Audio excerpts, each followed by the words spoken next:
You're listening to the OCD Stories podcast, hosted by me, Stuart Ralph. The OCD Stories is a podcast dedicated to raising awareness and understanding around obsessive-compulsive symptoms. I do this through interviewing inspired therapists, psychologists, and people who have experienced OCD. Welcome to the OCD Stories. And welcome to episode 380, and in this one I got back on Dr. Sam Greenblatt. Sam is a licensed clinical psychologist, and in this episode we talk about his article, What Can Therapy Change? We discuss what's new with him, OCD metaphors, what OCD therapy can change, the difference between pain and suffering, reducing suffering, intensity, duration, frequency and content, and much, much more. And thank you to NOCD for supporting the podcast. NOCD offers effective and convenient therapy available in the US and outside the US. To find out more about NOCD, their therapy plans, if they currently take your insurance, or to download their free app, head to go.treatmyocd.com/the OCD stories, or the link will be in the episode description. And for the month of May 2023, NOCD is offering a reduced rate of $100 per session, available to a limited number of new members to help more people receive life-changing treatment. To get started and access this opportunity while it's available, schedule a free call with the NOCD team today. Thank you to all of our patrons for supporting our work. This podcast episode is available as a video recording on our Patreon. To sign up to our Patreon and to check out the other benefits you'll receive as a patron, please see the link in the show notes. So thank you to Sam for his time. I deeply appreciate it. And of course, thank you to you guys for listening. As always, it means a lot. And without further ado, here he is. Welcome back to the show, Sam. Hey, it's great to be back. Yeah, it's good to have you here. And firstly, what's new with you? What is new with me? It's so interesting because I'm inclined to answer in two different ways. This is an OCD Stories, podcast, so usually my mind will go to like the OCD element of things, but also as an OCD clinician, I always advise people to rob relevance of the OCD and to update about like their daily lives. So I'll give a little bit of both for both reasons to be skillful in both ways. In terms of my regular life, had a great trip to Japan recently. Opened a new office in Union Square, which is like such an upgrade from where I've been working, and that's been kind of a delight. Summer's coming around, and I'm really excited around that. In terms of OCD, I never want to give the impression. I remember growing up and looking at all of these kind of clinicians, or even if it was other folks that I was aspiring to be like, celebrities or whoever, and thinking, oh my God, like they've reached this point where their lives must be perfect. And I think part of my whole shtick as an OCD clinician who has OCD is a true lived reality. So my OCD does flux and flow. And recently, actually, for the first time, I started to see someone who specializes in OCD. I've never seen someone who specializes in OCD.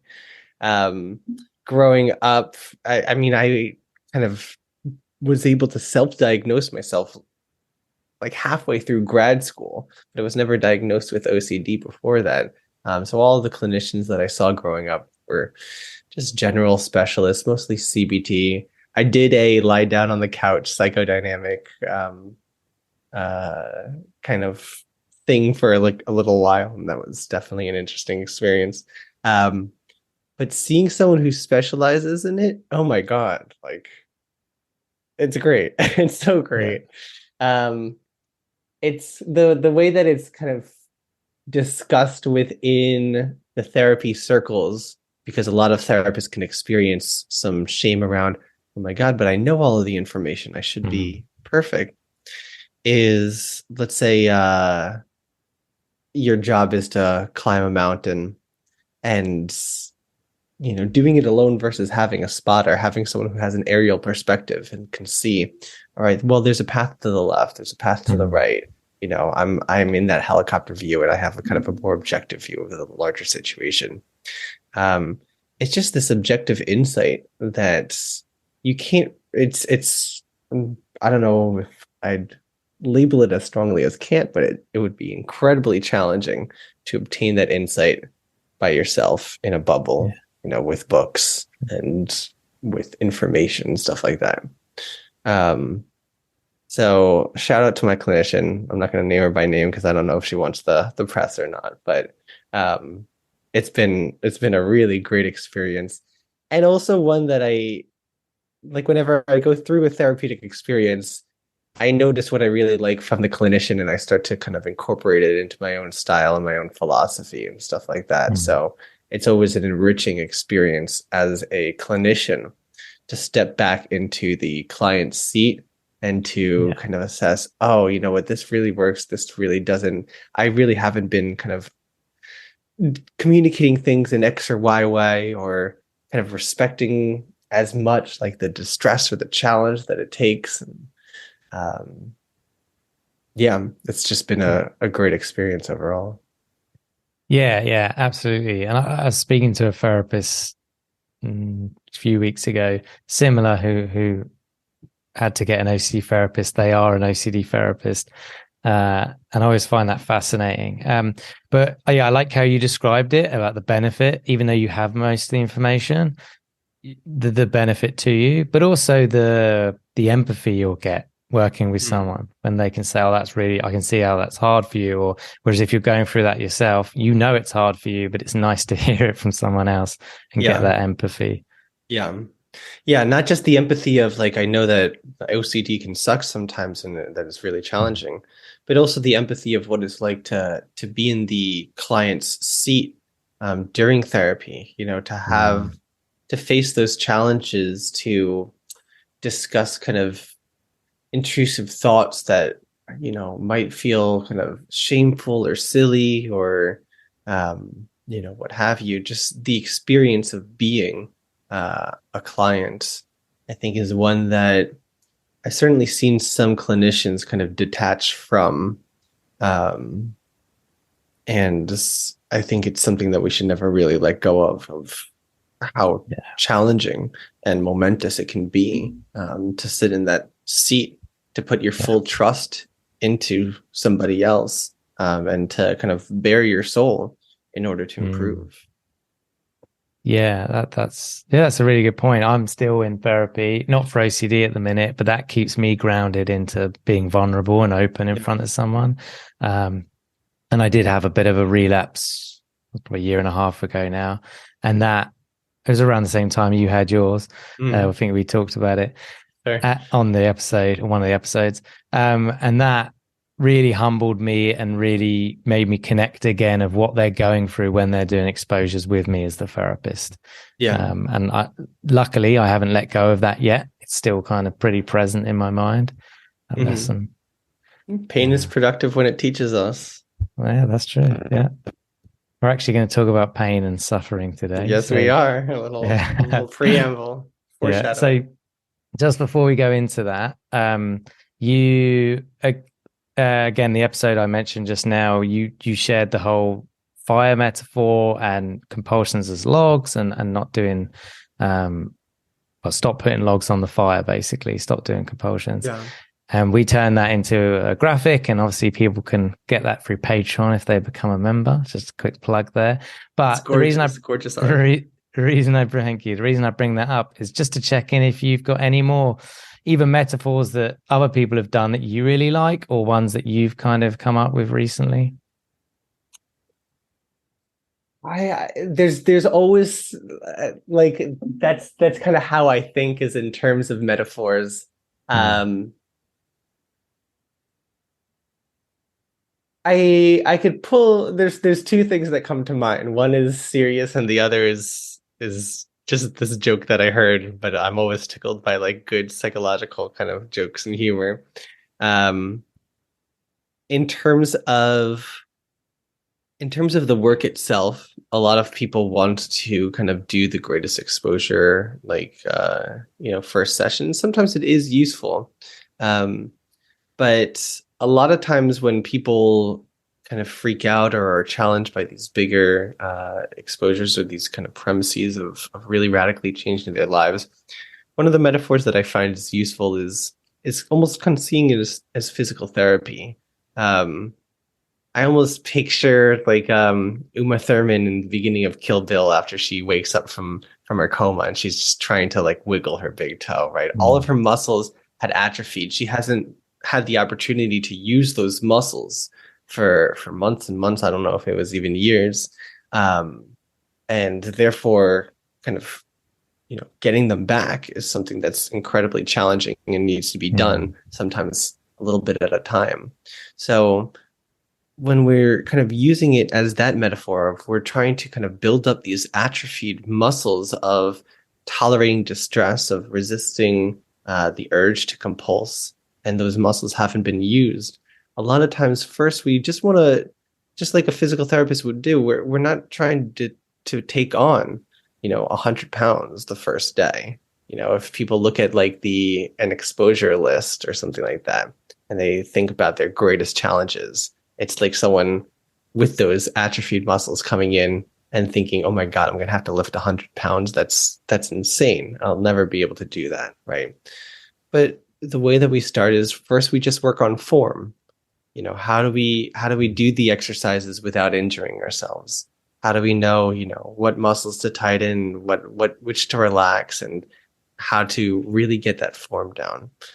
Once you get that form down, then it's about, slowly adding weight over time to the extent that you feel it's useful. Um, but we're rarely going from 0 to 100. And by the time that you're hitting 90 pounds, the 100 doesn't look as challenging. It's okay. So I've just done something, incredibly similar to that. Um, this is just, one iteration away.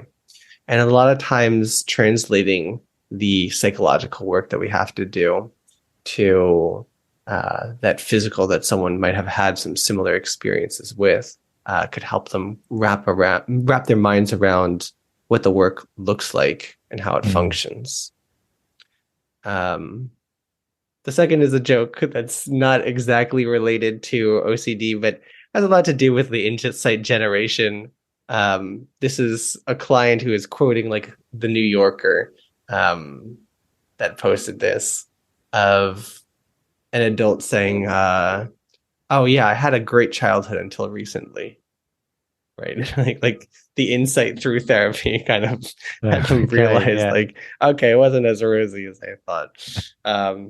But that's only half related to some of the work that we do. Yeah, yeah, of course. Yeah, that's a good one. Yeah, and I like the gym metaphor. Um, yeah, very true. So, you wrote an article, which is what we're going to talk about today, called "How Can Therapy Help OCD?" Now, at first glance, that title is like, I'm sure there's many of those articles of like, it can help through exposure response prevention and blah, blah, blah, blah, blah, and doing this and doing that. But that's not what this article's about. The vibe I got, and from reading it, was more you were trying to maybe clarify something. Yeah.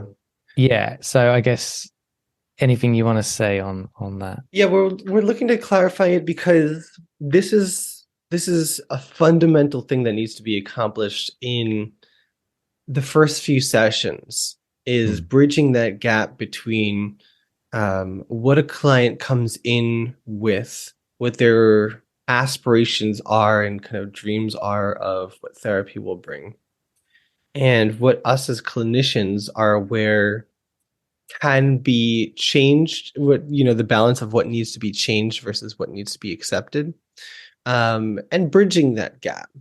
Hmm. And it's oftentimes a discussion that if we're not communicating the full reality, it can it can be misinterpreted as this therapy is about kind of doom and gloom.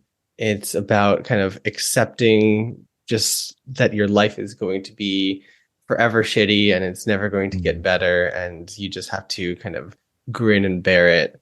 Um, and kind of a pessimistic almost approach like that, and it's truly not. Our goals as clinicians when we're talking about, yeah, part of OCD is never going to go away, but yada yada yada, um, the way that we're describing it, but the kind of future that we're envisioning for our clients is really not dissimilar from that fantasy that the clients have of having, a much better life. But it needs to be, it's an important distinction to kind of understand what is the part of the kind of psychological profile that we're looking to change, and what's the bit of it that we're looking to accept. Yeah, really good point. And of course, you get clients come in who, as you say, the fantasy, they want it all gone. So it's also working on that as well, right? Yeah, exactly. Yeah. Oh, sorry. You gonna say something? If you'd like, I could start to jump into some of those. Yeah, please. Yeah. So there's kind of two ways that I conceptualize kind of dividing the categories of OCD. The first is more of a excuse me, of a like a Buddhist tradition, and the second is going to be a little more scientific, so to speak. With the first one, it's something I'm sure others have mentioned on the podcast before. It's a very kind of ACT uses it a lot, and it's a very pragmatic way of kind of making these distinctions. And that's the difference between pain and suffering. And for those who haven't heard kind of this distinction before, pain is kind of the inevitable distress that we experience in life. It's the indelible experience of going through challenges. Outside of psychology, pain is going through a tough breakup. It's getting fired from your job. It's getting injured. It's getting some rough, challenging feedback. And in psychology, pain would be kind of the presence of intrusive thoughts, right? Suffering is what we add onto the pain. Suffering is our maladaptive reaction to the pain. Suffering in kind of the outside world would be ruminating about the past. It would be spending time anxiously trying to protect the future. It would be beating ourselves up, raging against things, inappropriately kind of indulging in anger and things like that, trying to numb through substances. And in the OCD sense, the suffering is the compulsions, the trying to get rid of distress, uncertainty, spending time with all of these kind of lengthy behavioral or cognitive rituals.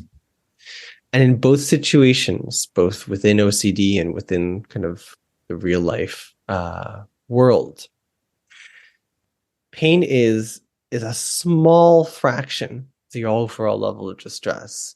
You could see it as like 1 to 5% of the distress that you're going to experience over the course of your life. I might even be overshooting. It might honestly be less than 1%, but let's just kind of say this because it's an easier number to grasp. Those moments of going through something that is challenging are a blip, right? Getting that feedback, or losing your job. That's something that is kind of an instantaneous kind of experience, right? And the same thing with OCD, having an intrusive thought and even that sense of dread that comes around it. Sometimes it's something that comes back frequently throughout the day, but each time that it pops up, it's more often than not an experience that, if left on its own, is an experience that lasts a second, maybe a few seconds. It's a flash of maybe words in your head, or it's your heart kind of skipping a beat and feeling like it's dropped. But that whole experience is very, very brief. What we add onto it, the rumination, the compulsions, that extends that situation from a few seconds to a few hours or a few days or a few weeks, right? It's an amazing part of therapy where somebody skillfully overcomes and ascribes a relevance to their first intrusive thought. And I really like to kind of cement that experience by processing, by you responding skillfully to this thought. You just allowed it to be a few seconds, where historically you might have taken this experience and obsessed about it for days, sometimes for weeks. Sometimes people will obsess for years over an experience that happened for a few seconds. So the amount that they are extending and intensifying that distress is really responsible for the overwhelming majority of the distress in their lives. And when clients say, I really want to get rid of my distress, good answer can be, okay, like our goals for the quality of your life are 95% overlapped, right?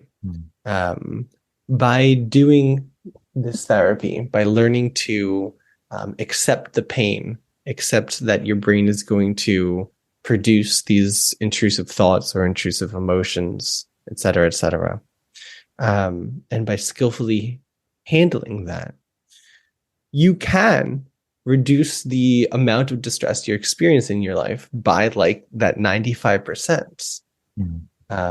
It becomes an incredibly different quality of life. So we do kind of not quite promise or guarantee, in the spirit of there's no certainty, but we do aspire as clinicians to have a similar goal of that. You can, I think it is safe to say, I want to go to therapy to experience less distress in my life, to experience less anxiety. It's sometimes a dirty word. No, we shouldn't aspire for less anxiety. You can aspire for less anxiety, but it really depends on the type of anxiety that you're looking to reduce in your life. Is it pain or is it suffering?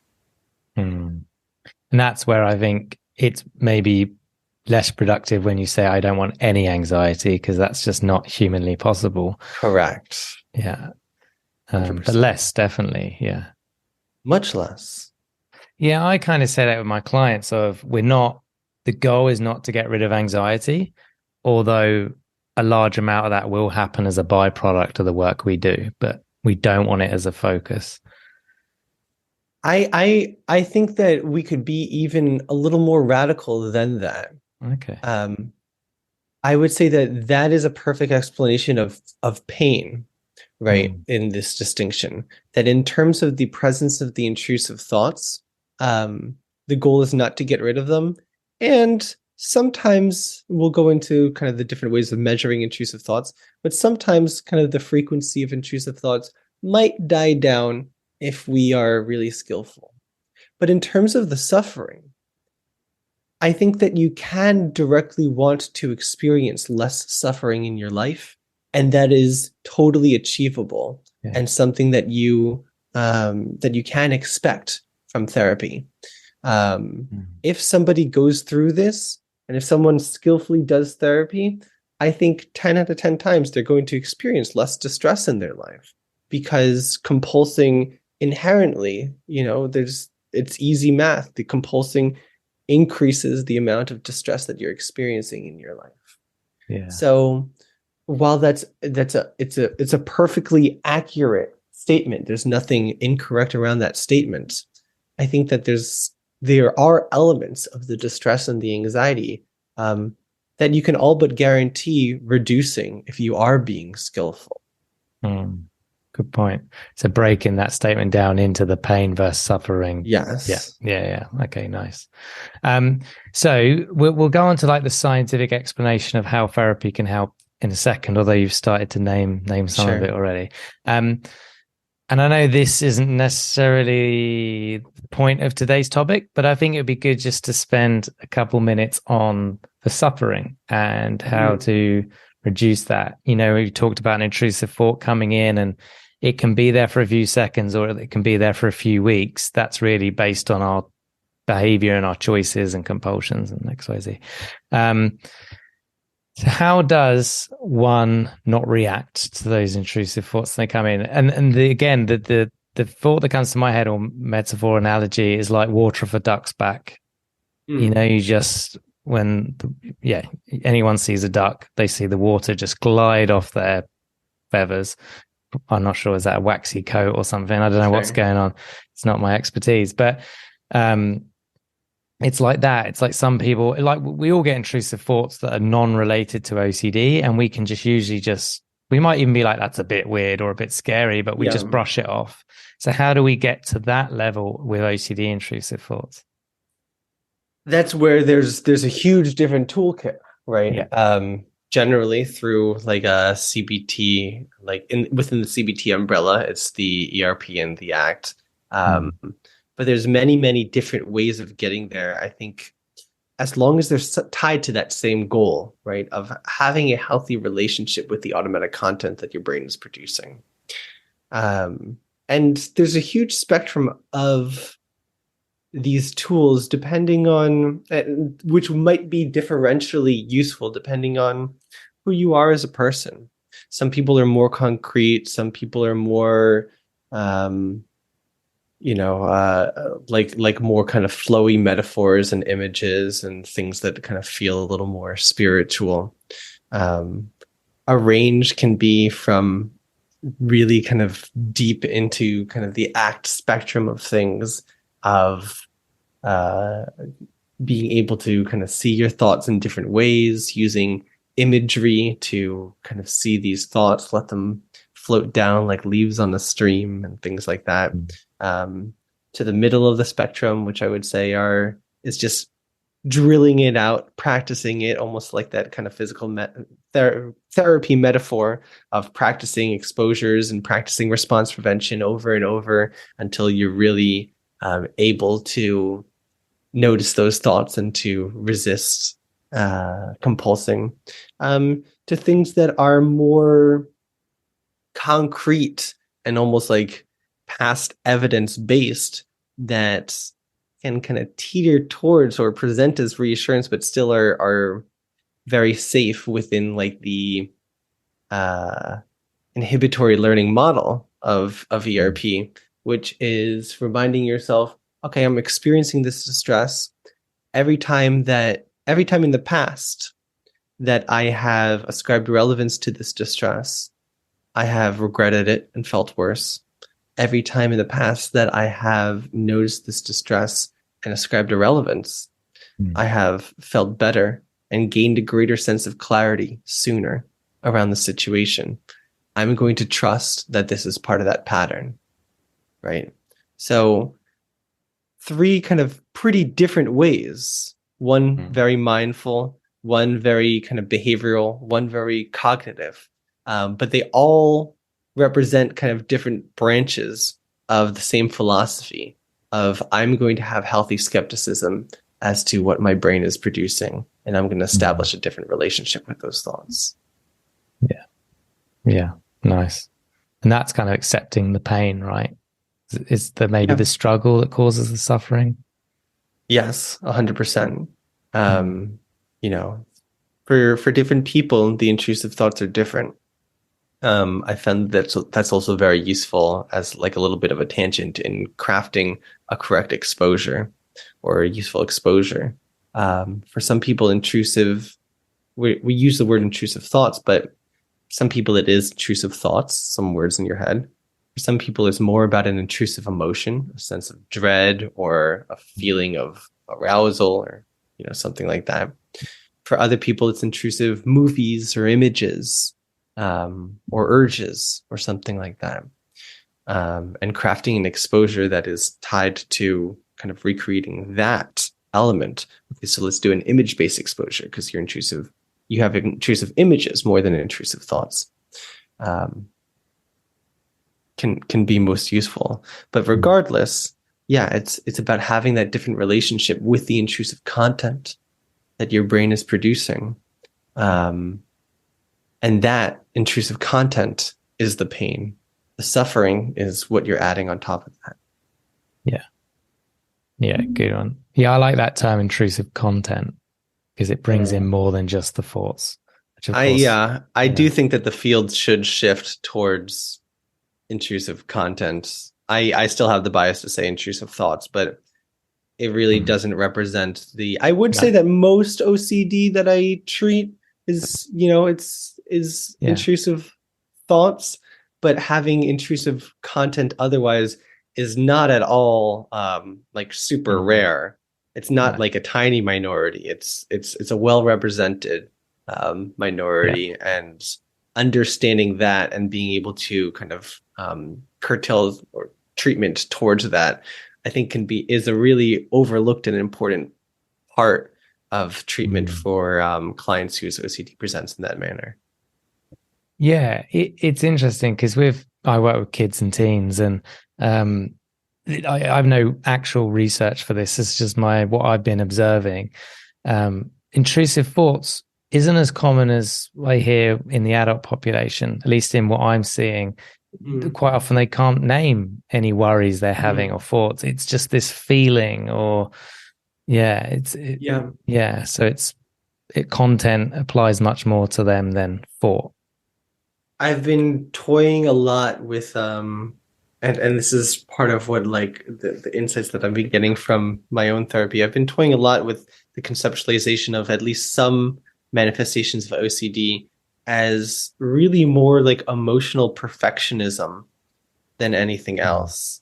Of, oh my goodness, I'm experiencing this distress. Distress is bad. There must be something that I should be doing in my real life to get rid of it. And it's almost that especially when OCD, especially in cases where OCD is ego dystonic, which is that word we use to describe people who have a very healthy skepticism over the validity of their intrusive thoughts. The people that describe, I know this sounds crazy, but they still kind of end up compulsing and kind of ascribing relevance to the content. In those situations, it really can be that it's more about that emotional perfectionism, more about that desire to get rid of that intrusive content, more in the form of maybe a sense of dread or that gut feeling that something is wrong, et cetera, than they are actually motivated to kind of change whatever the content is like latched onto, the cognitive part of the OCD, the quote unquote reason that something might be wrong in their life. Good point. So let's go into the science side of how therapy can help OCD. Sure. So we talked about the distinction of pain and suffering. But there's another way to kind of break things down in a way that can be measured a little more easily. And most of these metrics can be directly affected by the treatment. So it's the same kind of premise, right? Where the client is coming in and they're saying, I don't want to experience my OCD anymore. And we are mostly agreeing with them. The vast majority of the experience that you're having now as someone who is untreated and unskillful at this point, we will work with you to all but get rid of as long as you're being skillful. I'll do another asterisk. You're not always going to be skillful either. So we're not going to get rid of every bit of suffering. We're not really going to reduce your distress by 95% because nobody is perfect. This therapy is this ideal North Star that we always aspire towards, but we'll never hit. It's a direction that we're always going towards. And the more that we go in that direction, the better our quality of life goes. So it's a ton in your hands. And therefore your distress does go down a significant amount when you apply these skills. But you're never going to be perfect. And, that's part of accepting, there's the pain of you're going to suffer to some extent. Yeah. Back to the topic at hand, though. The way that we could kind of break these things down is in 4 ways, and I'll go through each of them, but I'll list them off first. I'd say that it is intensity, duration, frequency, and content. OCD can change 3 of these. Or OCD has effects more direct. It has really good effects on 2 of these, it has a frequent effect on a third, and it has a sometimes effect on a fourth. In terms of the duration of your intrusive content experiences, going through therapy often does have large effects on the duration of each time that you're experiencing distress. So why is this? When we go back to kind of what is the experience of having this intrusive content being produced, more often than not, sometimes you have a very long kind of intrusive duration, but more often than not, if you really kind of pay attention to it, even if you're having kind of OCD all day, it's not one intrusive thought that is, or one intrusive bit of content that's staying in your head the entire day. It's something that's popping up very frequently, but each time that it pops up, it's a few seconds. However, when we latch on to what has popped up and we start compulsing about it, we take that experience that lasted a few seconds and we could sit there and we could start Googling, or we could start kind of reviewing mentally, et cetera, et cetera. Going into the shower and washing ourselves over and over. And we could take that experience that would have otherwise been a few seconds, maybe a few times, but a few seconds each time, and extend it to hours or to days.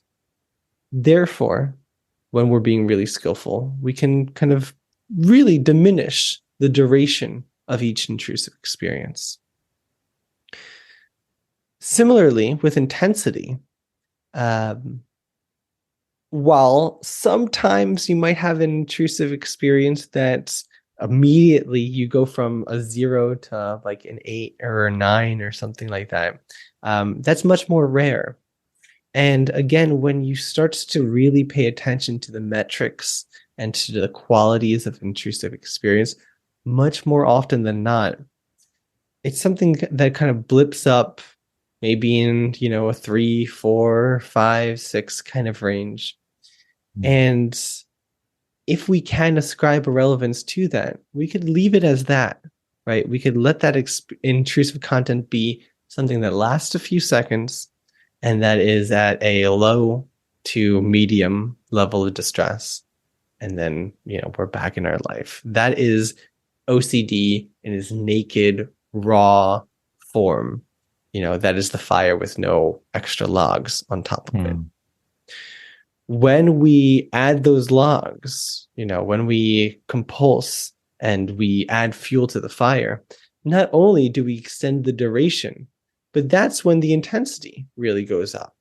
It's trying to escape from the distress.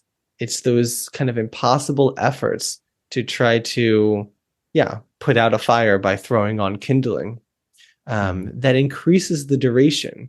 And you'll likely look back, and if you can think about all of your 10 out of 10 levels of distress, it was not a 10 out of 10 out of nowhere, but it was something that happened maybe out of nowhere, but reached that 10 out of 10 because of your obsessing and because of your compulsing.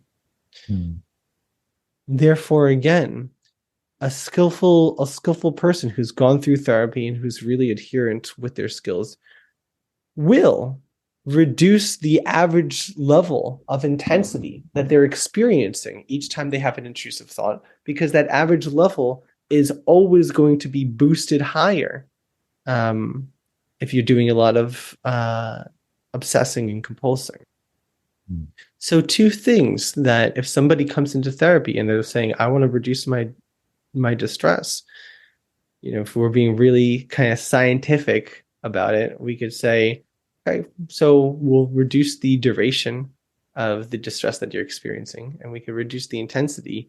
That stuff can really be expected through our work together. Now we take a quick break from the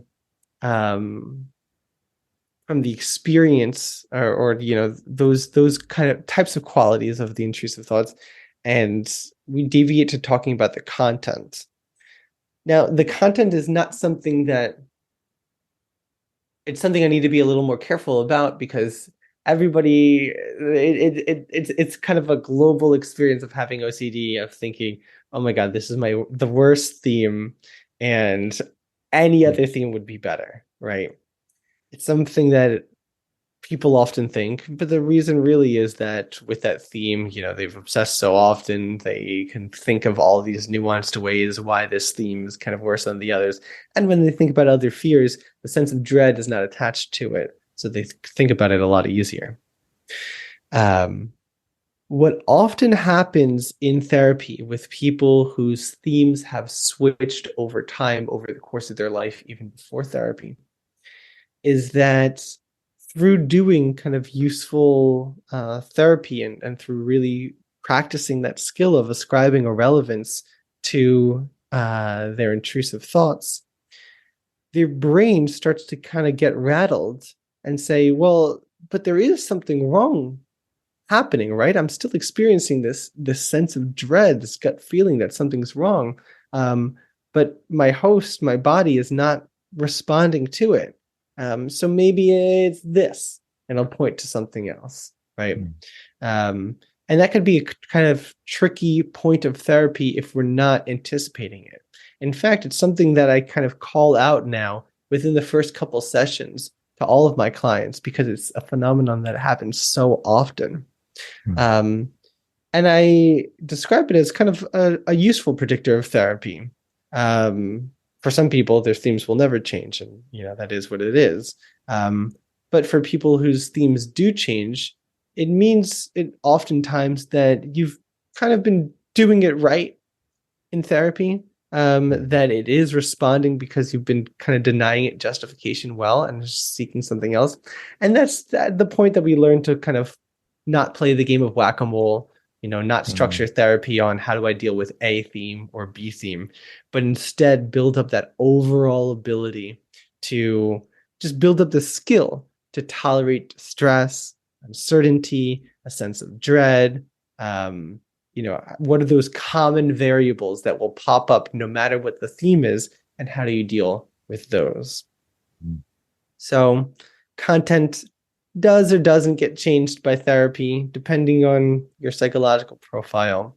But also, if you're coming in and you're trying to, my goal is to change the content, kind of guaranteeing it's not going to change, And then the last thing is frequency. The frequency in this metaphor is the pain, I would say, where the intensity and the duration are more about suffering. With the frequency, that's the part that therapy has the least direct influence over. That's the part that I would describe frequency the same way that you just did, a little earlier in this episode, of we cannot directly control it. Sometimes it can fluctuate, as a correlate of the work that we're doing, but it's not guaranteed, and it's not the main goal. The amount of intrusive thoughts that you're experiencing over the course of a day can or can't be kind of affected by therapy. But I would say that it's the most important metric to establish a healthy relationship with. That said, if we can accept, I have a brain that frequently throughout the day is going to produce intrusive content, we can reduce the intensity of our distress and the duration, and therefore the overall amount of time that we're distressed over a course of a day. And therefore, globally reduce our levels of distress. But I would say that is that distinction that's really important to understand. What does therapy work on as a mechanism of change? And what does therapy work on as a mechanism of acceptance in order to improve the overall quality of our life? Yeah. Important distinctions, which is why I wanted to do this episode. So I think the more Buddhist approach and the more scientific approach of understanding this, I think, is useful. To know what to expect and manage that. And I think also if you go in knowing what to expect, versus going in and I want it all eradicated, or Mhm. it's not going to work, or what, which is the other equally as Right. tough one. Yeah. So, and has anyone found it useful or given you feedback on this? Yeah, no, absolutely. I think it's very useful, especially for clients um, who come in with those assertions of I Mm. want things to change, or I want to get rid of the distress, because historically those are clients who, upon learning about the approach, if it's described in an unskillful way, might dip out and might say, okay, you know what? I'm going to try to find a clinician whose goals more align with mine. I'm going to try to find a clinician who says, oh, yeah, therapy can get rid of this. This is, based off of something in your childhood. And if we work through it, then you're not going to experience distress anymore. Or Mm. I'm going to pursue ketamine treatment because there's some studies that I've read around it and it might totally get rid of my OCD. Um, I'm just drawing from like past real life examples of like, Mm. things that folks had said. Um, but I think it really does help to bridge that gap, um, to not come off as uh I'm lost on Marcus Aurelius's meditations are is part of what philosophy? Here's the trivia. Stoicism. Stoicism. Thank Yeah. you. I could remember all the details around it, but I couldn't remember the word stoicism. I think that a lot of times that our work is compared to stoicism, and I think that there are some useful elements of stoicism, but I think that stoicism is perhaps, at least its vibe or its energy is perhaps a little more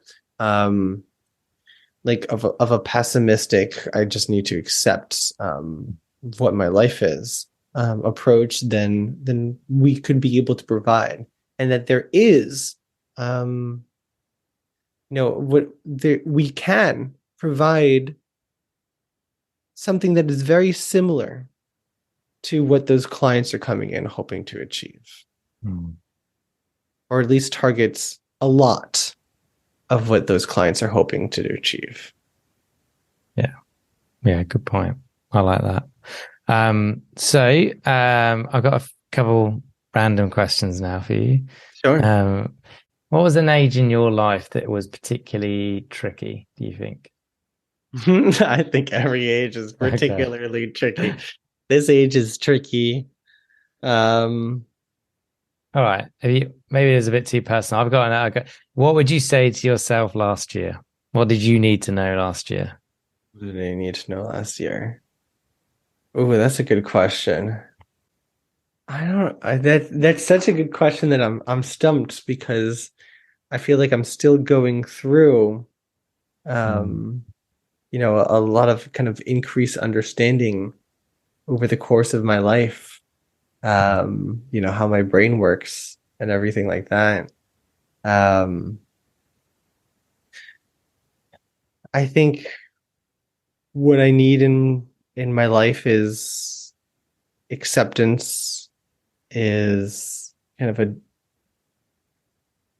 a relationship with emotions that is kind of open. Mm. Part of what I've been learning kind of recently is that in terms of some of the ascribing a relevance of distress and things like that, I've perhaps kind of overblown the mark to some extent. And my experience has been kind of very, for the most part, kind of placid and neutral and calm. But it's been at the loss of being able to fully kind of experience a wide range Mm. of emotions, because I'll experience an emotion, um, either positive or negative, quote unquote. Um, and oftentimes kind of say, okay, so there's a thought, there's an emotion, and apply that mindfulness kind of, those mindfulness skills to it. But Mm. as a result, um, I am I'm gain what I'm gaining in stability I am missing out in a fuller, richer emotional experience. And what I'm working on now is finding that razor's edge kind of balance, what it can feel like, that razor's edge balance between the two, of how do I acknowledge that sometimes I will feel frustrated or sad or disappointed or angry. So that I could experience that, which one thing that I experienced from as a result from therapy, which was such a wonderful experience, is for the first time ever, I allowed myself and felt annoyance at my partner, right? And I was like, oh, this is so like normal. This is so human right now that I'm experiencing this. This is what other people experience, rather than, oh, there's some distress, I'm going to ascribe relevance and I'm going to kind of, move on. Like allowing myself to not see that as something that immediately needs to be engaged with, or engaged with, skillfully, which can also be maybe over applied and used as suppression. But instead to kind of make space for and to let be. So that's the kind of the complexity of the work that I'm engaged in now, and it's really fulfilling to be done. And I wasn't even aware of it until recently. So that's some insight that that's come as of late. Yeah, that's awesome. That's really good to hear. And thank you for sharing it. Sure. And lastly, is there anything else you wish you could have said or shared today?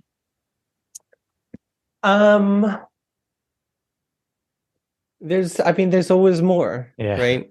There are always, as I said, like earlier in the episode, through going through my own work in therapy, there's more knowledge that I'm gaining, and there's always more to be kind of explored through it. So at any point in kind of my career, there's something that I've just concluded that could be useful to share, like the content in today's episode, and there's stuff that I'm musing about and thinking about how we could kind of push the field forward or understand OCD a little more. So it's always just going to be part of that path. Yeah, exactly. Look, well, thank you so much for coming on and sharing your work. As always, I appreciate it. Thank you. Always a pleasure. Thank you for listening to this week's podcast. And thank you to our Patreons who helped make this episode possible. And if you would like to find out more about Patreon and the rewards and benefits, then there will be a link in the episode description. If you enjoy the OCD Stories podcast and would like to support us with a one-time tip/donation, please go to theocdstories.com/support.